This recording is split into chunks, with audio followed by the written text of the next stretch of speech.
I believe that you are cursed. Win this thing.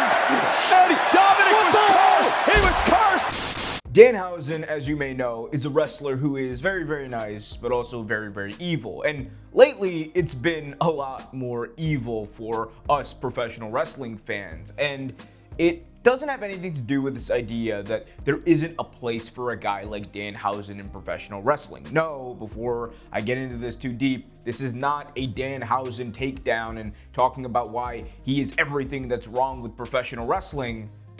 But the way he's being used in WWE today is, trust me, it'll make sense.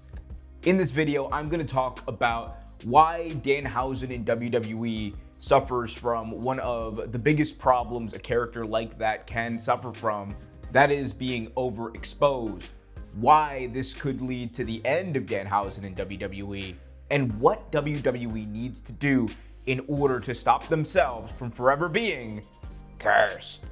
All that and much more coming up right here in this video. I'm Big Ohm. This is Big Ohm PW. Be sure to smash that thumbs up, subscribe, and hit that notification bell.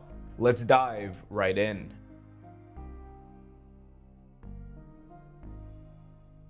I want to get this out of the way. Danhausen is genuinely one of my favorite things about pro wrestling. Yes, I know the sickos are going to cook me in the comment section. Go ahead and do that. But the reality is that professional wrestling is entertainment. Now, of course, it's better when it's built around two of the best in the business going at it for the big championship gold, sure, but at the same time, you need things that are fun and entertaining on a television show to, number one, take the tension away from the viewer and maybe give them something light, but also just to change things up and add some variety. Wrestling is, of course, at its best, a variety show, and it is the last remnants of that era. So to me personally, as someone who loves himself Okada Omega at Dominion, but also loves himself some crap like the trial of Eric Bischoff, I can see both sides of things. I genuinely believe that there's room for both of those things as long as they don't become oversaturated. And that's where we get into the problem with Danhausen in modern professional wrestling. I think right now, Danhausen suffers from being overexposed and his shtick is a little too all over the place when it comes to WWE television. When he first debuted back at Elimination Chamber, I thought that the way they brought him in, despite the fans booing him out of the building, was actually pretty on point. No one really expected Danhausen to be featured in a prominent role in WWE, but the reality is we should have seen this coming.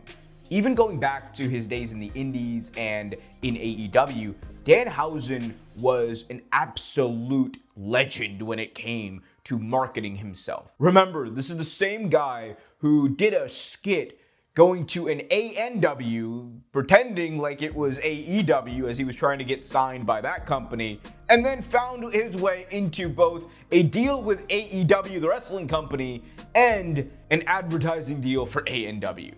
Absolute legend. I don't care what you have to say about Danhausen. He has my respect for that and then some. But turning my attention to Danhausen in WWE, I think the first couple of months of Danhausen in the Fed were really good. I thought that he had the charisma that you would want out of a gimmick like that.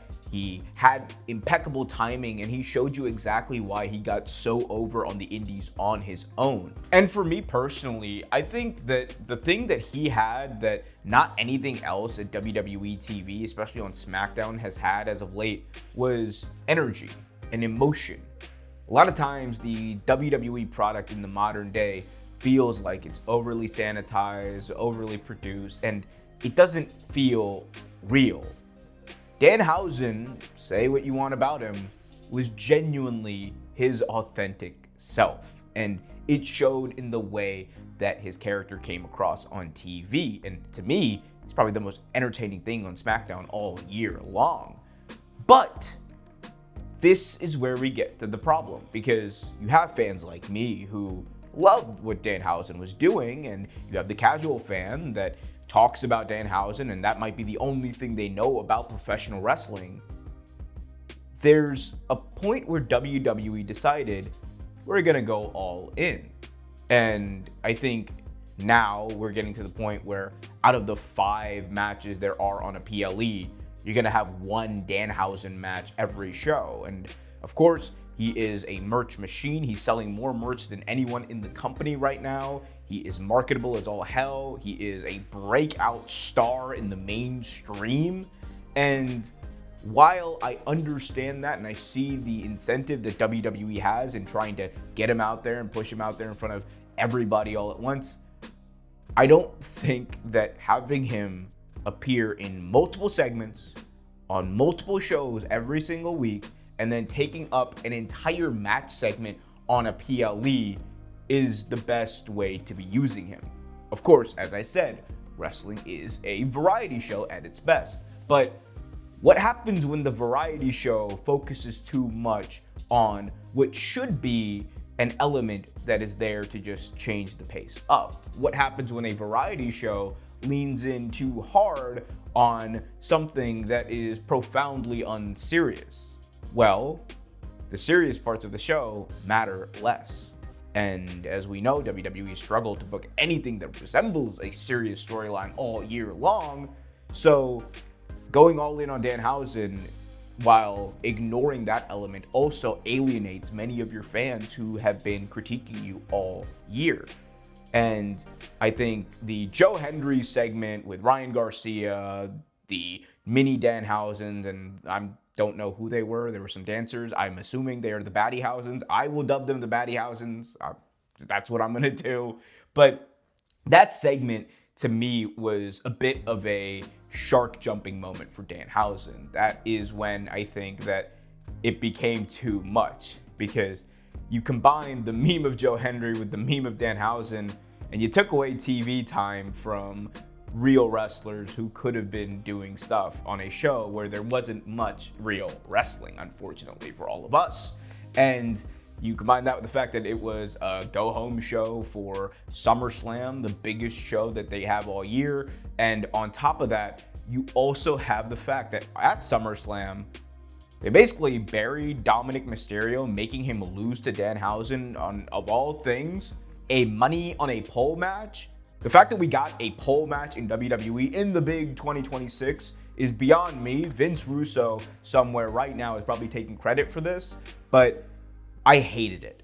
And I, again, love a lot of what Danhausen does, but I hated it.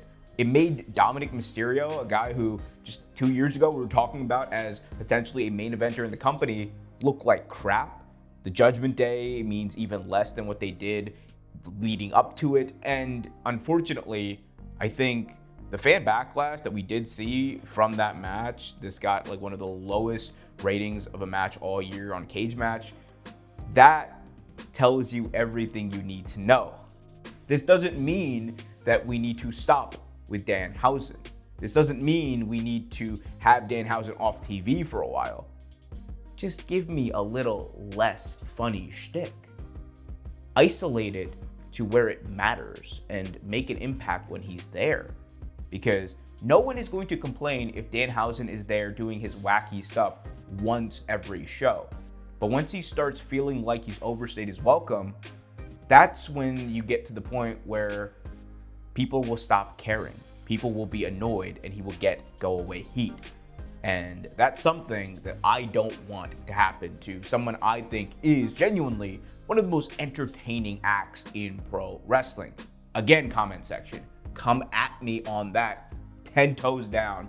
We stand that Danhausen. But we also stand all of you. If you guys like this video, please let me know how you felt about it in the comment section below. And if you disliked it, like I said, cook me, roast me, do whatever you want right down there.